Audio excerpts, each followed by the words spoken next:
ముందుగా ఇటీవల బాగా ట్రోలింగ్కి గురవుతున్న మా తర్వాత వీళ్ళ వీళ్ళ తరం మొదలైంది జర్నలిస్టులు. ఒకప్పుడు బహుశా 8-10 ఏళ్ల నుంచి మేము తీవ్రంగానే యాక్టివిస్టులను ఎదుర్కొంటున్నాం. ఈ ఎన్నికలు కాక గత ఎన్నికల్లో బెంగాల్ ఎన్నికల్లో బీజేపీ ఒక పోలింగ్ స్టేషన్లో ఒక బీజేపీ మహిళ మీద దాడి జరిగిందని ఒక న్యూస్ వస్తే దాని మీద కూడా నాది దేవిది ఫోటోలు పెట్టి భయంకరంగా బయలుదేరండి బయలుదేరండి, ఆటో పట్టుకుని, ట్రాలీ పట్టుకుని, లారీ పట్టుకుని, బస్సు పట్టుకుని అక్కడికి వెళ్ళండి, ఆమెకి న్యాయం చేయండి అని మాట్లాడారు. తర్వాత అక్కడ పోలీస్ అధికారులు ఒక స్టేట్మెంట్ ఇచ్చారు, ఏ ట్రోలింగ్ సరే ఆమె మీద ఎటువంటి దాడి జరగలేదు అని. అంటే ఒక వాస్తవం అనేది లేకపోయినా కూడా ట్రోలింగ్కి ఎంచుకున్న సందర్భం అది. ఉదాహరణకు అట్లాంటి ఎన్నో ఆఫ్ఘనిస్తాన్లో జరిగినా అక్కడ ఏదో ఫత్వా జారీ చేస్తే మా ఫోటోలు పెట్టడం, ఇట్లా ఇటీవల అట్లా పెరుగుతూ పెరుగుతూ పెరుగుతూ అక్కడ వనజ చేరింది, తులసి చేరింది, కృష్ణకుమార్ చేరింది, ఇప్పుడు మా విప్లవశ్రీ చేరింది, వరుసగా చేర్చుకుంటూ పోతున్నారు. అలాగే రఘు లాంటి వాళ్ళని, ఒకప్పుడు సూర్యపల్లి సుజాత, సంధ్య, దేవి వీళ్ళు ఉండేవాళ్ళు, ఇప్పుడు ఇక వీళ్ళ సంఖ్యను పెంచుకుంటూ పోతున్నారు.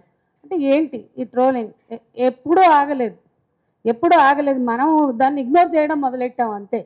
ఒకప్పుడు మేమంతా వెళ్ళి గుంపు గుంపుగా వెళ్ళి పోలీస్ స్టేషన్లో కంప్లైంట్లు ఇచ్చాం. సిసిఎస్లో వైట్ కాలర్ క్రైమ్ ఏదైతే ఉందో సైబర్ క్రైమ్లో మేమంతా మహిళా జేఏసీ తరఫున అందరం కూడా జేఏసీ కట్టకట్టుకుని వెళ్ళి ఇచ్చాం. భయంకరమైన బూతులు ఎట్లా రాస్తారంటే ఫోటో పెడుతున్నారు, నంబర్లు, ఫోన్ నంబర్ పెట్టి ఫోటో పెట్టి ఎలాంటి భయంకరం అంటే 2 మొగుళ్ళని చంపింది, 3 మొగుళ్ళని వదిలేసింది, ఈ రకమైనటువంటి పర్సనల్ దాడులు కూడా ఎదుర్కొన్నాం. ఇక అడ్డు అదుపు లేని ట్రోలింగ్ ఎందుకు జరుగుతుంది అంటే నేను ఒకటే చెప్పదలుచుకున్నది, జర్నలిస్టులైనా యాక్టివిస్టులైనా ఎవరైనా, ఇది వ్యవస్థీకృత దాడి. వీళ్ళ గొంతులు వినిపించకుండా, వీళ్ళు ప్రజారంగంలో పబ్లిక్ స్పేస్లో కనపడకుండా వెనక్కి నెట్టేయడం కోసం చేస్తున్న దాడి, అంతకు మించి మరొకటి లేదు. అది మనందరికీ తెలిసిన విషయమే. దీన్ని ఎదుర్కోవడం ఎట్లా? ఒకటా రెండా, ఎన్ని ఘటనలు? తులసి చందు మీద ఎంత దారుణంగా చేశారు, వనజ వీడియోలు చూస్తే ఎంత అద్భుతమైనటువంటి మహా మీడియా తరఫున వాళ్ళు సమాజానికి ఉపయోగపడేవి, చైతన్యం కల్పించేవి, ఇన్ఫర్మేటివ్గా ఉండేవి చేస్తున్నారు. దాని కింద కూడా చూస్తే కామెంట్స్ అవే ఉంటాయి. అంటే ఎవరిని స్పేర్ చేయట్లేదు ఈ సంఘీయులు, ఎవరిని స్పేర్ చేయట్లేదు. ఒకటే అసలు వాస్తవాలతో వాళ్ళకి పని లేదు. ఉదాహరణ మన ఖమ్మం ఘటనే తీసుకోండి, అది 6 జరిగితే 8 రాత్రి వరకు ఆ అమ్మాయే ఎవరికి చెప్పలా. వాళ్ళ మేనమామ ప్రసాద్కి ఏదో చెప్పింది, రాత్రి 10ంటికి చెప్తే అది అలా బయటకు వచ్చింది 8వ తారీఖు, 8 రాత్రి అది బయటకు వచ్చింది 9వ తారీఖు. అక్కడ మహిళా సంఘాలు, పిఓడబ్ల్యూలు, ఇతర ప్రజా సంఘాలు అక్కడ ప్రొటెస్టులు చేసినాయి, 9 చేసినాయి, 10 చేసినాయి, 11 మేమంతా ఇక్కడ నిమ్స్కి వెళ్ళాం, కుటుంబం అందరితో మాట్లాడాం, హెల్త్ మినిస్టర్తో మాట్లాడాం, దానికి సంబంధించి ఏ కార్యాచరణ చేయాలో అన్నీ చేసాం. ఆఖరికి మహిళా కమిషన్ కూడా ఫోన్ చేస్తే ఆమె లేదు, తర్వాత రమ్మన్నది. ఇక ఈ లోపలే అంటే వాస్తవం వెలుగులోకి వచ్చిన మరుక్షణంలోనే ట్రోలింగ్ స్టార్ట్ అయింది. వీళ్ళంతా మొత్తం కట్టకట్టుకుని తులసి ఫోటో ఉంటుంది, అక్కడ అందరి ఫోటోలు ఉంటాయి, మా అందరివి, కృష్ణకుమార్ది, నాది. వీళ్ళంతా ఏం చేస్తున్నారంటే ఇక్కడ ఒకటే వాస్తవం. అంటే ఎంత కళ్ళు మోసిపోయి ఉన్నారు వాళ్ళంటే, భగీరథ ఇష్యూలో కనపడిన వీళ్ళు ఏమయ్యారన్నారు. భగీరథ ఇష్యూకి ఈ ఖమ్మం గౌస్ పాషా చేసిన ఘటన దుర్మార్గమైన ఘటన, హేయమైన ఘటన. ఈ ఘటనల మధ్య 101 జరిగాయి. అది మొదటిది అయితే 102వది ఇది. కానీ 101 ఘటనల్లో మాట్లాడలేదు వీళ్ళు. 101 ఘటనలో నేరస్తులు హిందువులు కాబట్టి అసలు ఎవరు మాట్లాడలే, అది పోయింది. భగీరథ ఘటన నుంచి మొదలు పెడితే 101 ఘటనలో ఎవరు మాట్లాడలా. కనీసం వాళ్ళకి సిగ్గు, ఎగ్గు, జ్ఞానం ఏమీ లేదు. వాళ్ళు ఓపెన్గా గౌస్ పాషా ఇంత క్రూరంగా దాడి చేస్తే వీళ్ళు ఎక్కడ ఎక్కడ ఎక్కడ ఎక్కడ అని ట్రోలింగ్. మరి 101 ఘటనలలో మీరెక్కడ? మతం ఎవరికి ఉంది? మనకుందా, వాళ్ళకుందా?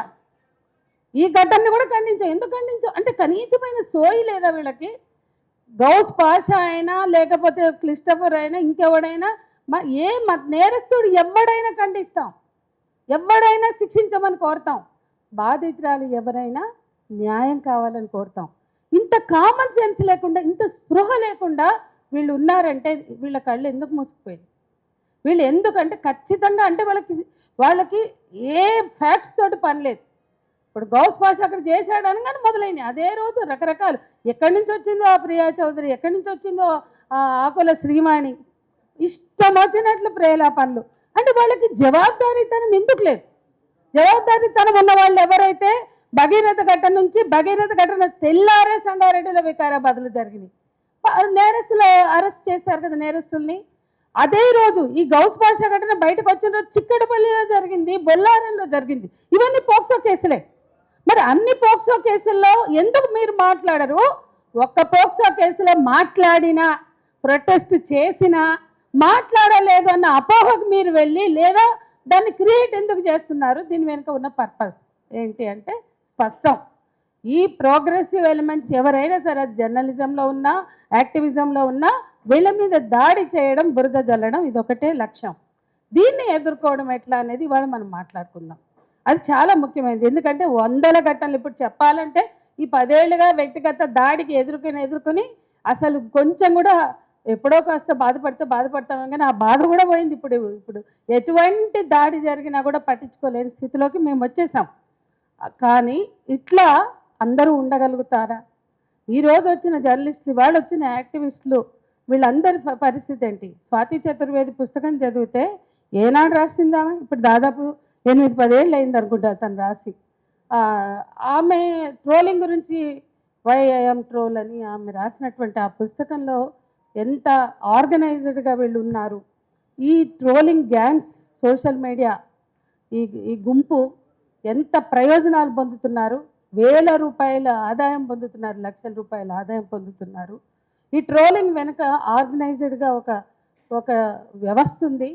ఈనాడు ఈ వ్యవస్థని ఇంతో అంతో కొంత ప్రోగ్రెసివ్గా, కొంత ఆలోచనతో, కొంత చైతన్యంతో ఉన్నటువంటి మీడియా కావచ్చు, సమాజం కావచ్చు, ఇది మాట్లాడకూడదు అనే ఒక స్పృహ ఉన్న చోట ఏదైనా మాట్లాడవచ్చు అని బరి తెగింపు, ఇందాక మంజరి గారు చెప్పినట్టు ఆ బరి తెగింపుతో దిగబడుతున్నటువంటి స్థితిని మనం చూస్తున్నాం.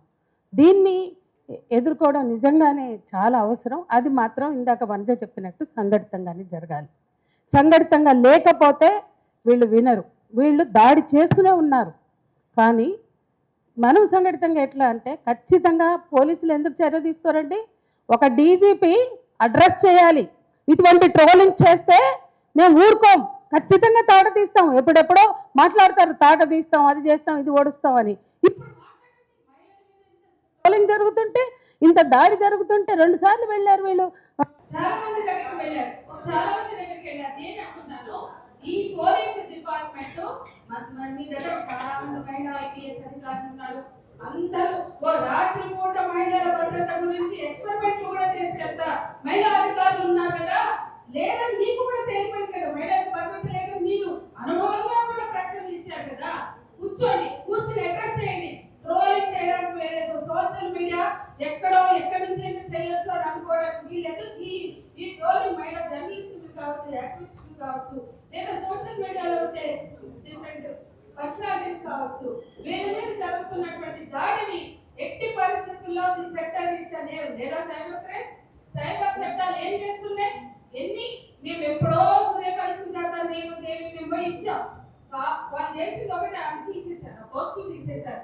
అంతకు మించి ఏమి చేయాలి? ఇప్పుడు అది కూడా తీయట్లేదు. అది చెప్తుంది, ఇప్పుడు అది కూడా తీయట్ల.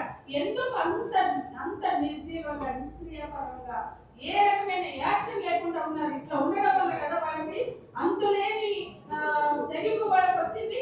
కాబట్టి ఏం చర్య? ఈ ప్రభుత్వం స్పందించాలి, ఈ రాష్ట్ర ప్రభుత్వం స్పందించాలా? ఎవరో ఒక రేవంత్ రెడ్డిని ఏమన్నా అంటే, కేసీఆర్ ఏమన్నా అంటే వాడు ఎక్కడున్నా పట్టుకొస్తారు. ఏ ఫామ్ హౌస్ లో ఉన్నా, ఏ ఊర్లో మారుమూలున్నా కూడా పట్టుకొచ్చి వాళ్ళు దోచుతున్నారు. కానీ మిమ్మల్ని అంటే అంతగానో రియాక్ట్ అవుతారు. అది పాలకులు ఎవరైనా అంటే పాలక వర్గాల్లో ఉన్న వాళ్ళని ముట్టుకుంటే ఏ రకమైన హెచ్చరికలైనా చేస్తారు, దాడులైనా చేస్తారు. ఇప్పుడు మొన్న ఒక జర్నలిస్ట్ ఎట్లా కొట్టారు, ఎంత దారుణంగా చిత్రహింసలు చేశారు. ఇటువంటివి జరుగుతున్నప్పుడు మా మీద జరుగుతున్న దాడుల మీద మీకు ఎందుకు స్పందన లేదంటే ఆమోదిస్తున్నారు. ఇది ఒక ఆమోదం, వ్యవస్థ తెలిపే ఆమోదం, పాలక వర్గాలు తెలిపే ఆమోదం. దీని ముందు మనం ప్రశ్నిద్దాం. పాలక వర్గాలు ఈ రకమైన ఆమోదం ఏదైతే తెలుపుతున్నాయో వాళ్ళ సైలెన్సే ఇవాళ వీళ్ళందరూ తెచ్చుకోవడానికి కారణం. రెండోది, మనం అంతా కూడా ఒక క్యాంపెయిన్ చేద్దాం సంఘటితంగా. మనం అంతా కూడా ఒక క్యాంపెయిన్ చేద్దాము. ఇవాళ మహిళా జర్నలిస్ట్ అభినందిస్తున్నా, ఇక్కడితో ఆగడానికి వీల్లేదు. మనం ఇతర ఫార్మ్స్ తీసుకుందాం. మహిళా యాక్టివిస్టులు జర్నలిస్టులు కలిసి మనం ప్రొటెస్ట్ కూడా తెలియజేద్దాం అనేది నేను ఇక్కడ ప్రతిపాదిస్తున్నా. ఇటువంటి రౌండ్ టేబుల్స్ చాలా పెట్టాం, తొలిసప్పుడు కూడా పెట్టాం. ఒక ప్రొటెస్ట్ అవసరం. దీన్ని ఒక ఫార్మ్ ఆఫ్ ప్రొటెస్ట్ గా తీసుకుని ప్రభుత్వం స్పందించి ప్రభుత్వం వైపు నుంచి పోలీసు శాఖ నుంచి హెచ్చరికలు రావాలి, ప్రెస్ మీట్ పెట్టాలి. అట్లాగే అంటే ఇవి ఎవరు చేయకుండా కానీ చర్య చేసిన వాళ్ళ మీద, నేరం చేసిన వాళ్ళ మీద చర్య తీసుకోవాలి. చర్యలు ఇనిషియేట్ చేయమని కూడా ఖచ్చితంగా డిమాండ్ చేస్తాం. నలుగురు మీద చర్య ఇనిషియేట్ చేస్తే మిగతా వాళ్ళు ఆలోచిస్తారు ఇటువంటి చెత్త కుమ్మరించడానికి. ఖచ్చితంగా మహిళలుగా మనం మడమ తిప్పొద్దు. అది విప్లవశ్రీ శ్రీగిరి కావచ్చు, ఇక్కడ ఉన్న ఎవరైనా, నా చెల్లెళ్ళు, నా సిస్టర్స్ ఎవరైనా, ఖచ్చితంగా మనం మడమ తిప్పేది లేదు. మనం మనం వెనక్కి నెట్టడం కోసం ఇదంతా చేస్తున్నారు. మడమ తిప్పేది లేదు, అట్లా అని సహించేది లేదు. సంఘటితంగా కొంత విప్పుదాం, అందరం కలుద్దాం, యాక్టివిస్టులు, జర్నలిస్టులు అందరం కలిసి నిలదీద్దాం, ప్రశ్నిద్దాం. ఖచ్చితంగా ఒక చర్య తీసుకోవడానికి ఒక కార్యాచరణ ప్రణాళికని రూపొందించుకుందామని చెప్తున్నాను. Thank you. శ్రీనివాస్ అది కూడా చాలా పెద్ద ఎత్తున పోరాడుతున్నారు దీని మీద.